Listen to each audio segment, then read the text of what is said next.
Na-overcook ang pagkain, di naaabot pag uulitin. Nang di nila alam ang gagawin. Naglahad ng ideya ang tagahugas. Ngunit di naman siya naglakas loob magsalita. Sabi ng head chef sabihin na agad. Kaya sinabi niya, steam na muna nila ang karne, para makasave ng oras. Pero mawawala ang lasa. Sabi ng lalaki balutin muna bago i-steam. Pero pangit naman ang kulay pagkalabas. Sabi niya iprito na lang. Pero pinagtawanan lang siya. Aatras na sana siya. Pero sabi ng head chef susundin ang ideya niya. Inutusan niya itong maghiwa. Unang beses na pinayagan maghiwa ang tagahugas. Ang kanyang kakayahan ay ikinagulat ng iba. Pero hindi naman ito pangkaraniwan. Isang buwan nakaraan, may isang lalaking hinanap siya. Nang makita ang kamay nito, alam niyang magkapareho sila. Ang lalaki nga ay isang head chef. Ngayon, dahil napulot nito ang wallet ng nakaraan, nandito siya para magpasalamat. Pagkakataon na ito para kay Dazang. Kailangan niyang matuto, para magkapera para sa asawa at anak. Matapos ang isang gabi, pinuntahan niya ang head chef. Umaasa na magkaroon ng trabaho. Dahil appointment lang ang pinagtatrabahuan. Pag walang schedule, nakatenga lang. Kaya pwede siyang tumulong dito. Nag-alinlangan pa ito, pero hindi maganda kapag may second trabaho. Pero lumuhad si Dazang. Sinabi na kailangan niyang matuto. Gagawin niya ang lahat para maging head chef. Dahil malapit ng isilang ang anak. Pumayag naman ang head chef sa kanya. Kaya nagsimula na si Dazang sa dalawang trabaho. Tinuturuan siya ng ibang mga chefs. Natuwa naman si Dazang. Sabi ng head sa kanya. Dahil akala ng iba ay apprentice siya. Kung alam nila na chef ka, hindi sila magtuturo. Pero hindi naman sila mapanghusga. Kung gustong matuto ng pagkain western, kailangan mag-aral sa Paris. Naging goal din ito ni Dazang.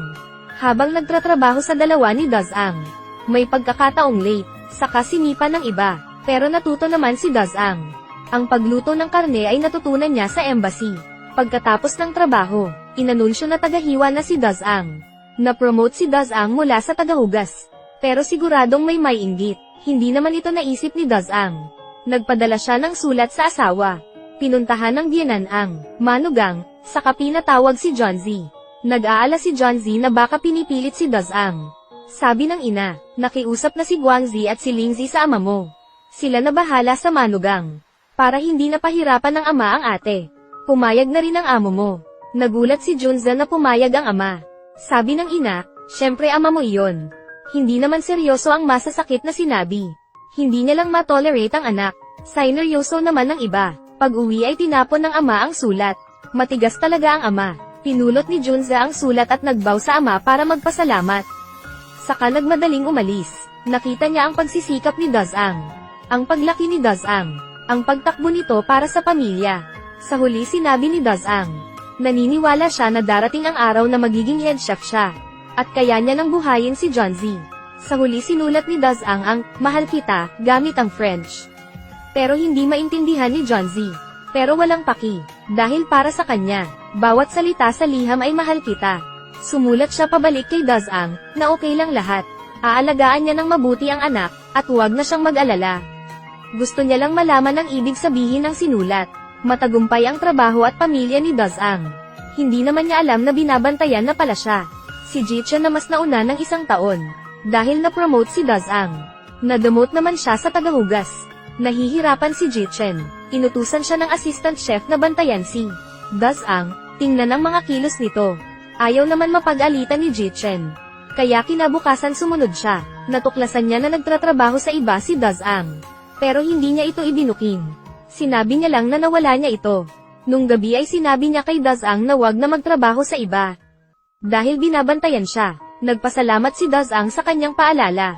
Pero hindi siya tinigilan ng assistant chef. Ang araw na ito ay ipinagmamalaki niya. Habang binabalatan niya ang patatas, sinabi ng assistant chef, magluluto sila ng hiniwang patatas. Akala ng assistant chef, hindi ito kakayanin ni Dazang, at papagalitan ng head chef. Hindi inakala na marunong pala ito. At mabilis na nakahiwa. Nabighani naman sila, sa kanyang kakayahan. Ang bilis talaga. Napatingin na rin ang head chef. Sa tinakdang oras, nahiwa na ang mga patatas. Hindi natuwa ang assistant chef. Pero hindi natatahimik si Dazang, tinawag niya ang assistant chef. Nagsimula ako sa utos mo. Kanina pa ako naghihiwa. Bilang head ng tagahiwa, hindi mo ako sinabihan na mali ang pagkahiwa. Hindi mo nga ba napansin o sinadya mo? Kung buong uamga na hindi mo alam na may mali pala, paano ka pa naging assistant chef? Kung sinadya mo ito, ibig sabihin hindi ka karapat-dapat. Gusto mo lang gumanti, hindi ka karapat-dapat. Nagalit ang assistant chef at gusto siyang saktan. Pero pinaghiwalay sila, taas noo si Dazang, saka umalis. Matapos nito, nag-usap ang head chef at ang namamahala. Papaalisin na ang assistant chef. Dahil kanina ay binuking siya. Hindi na ito pwedeng manatili. Pero sino ang papalit? Sabi ng head chef si Dazang ang papalit. At magiging head. Sabi ng isa ay hindi pwede. Dahil ang bilis ng pag-akyat. Pero nakapagdesisyon na ito. Magaling ang paghiwa ni Dazang. Bago i-anunsyo, sinama ng head chef si Dazang sa isang hotel para maghanda. Tinuring na niya si Dazang na magiging successor niya. Pinatulong niya ito para matuto siya. Masipag nga si Dazang, gumagawa, nag-aaral, saka nagsusulat. Sinabi niya rin ito sa asawa niya. Para sa kanya malapit na niyang makuha si John Z. Binigyan niya pa ito ng amulet. Sa araw na i-aanunsyo na ang promosyon ni Dazang, may taong dumating mula sa embassy.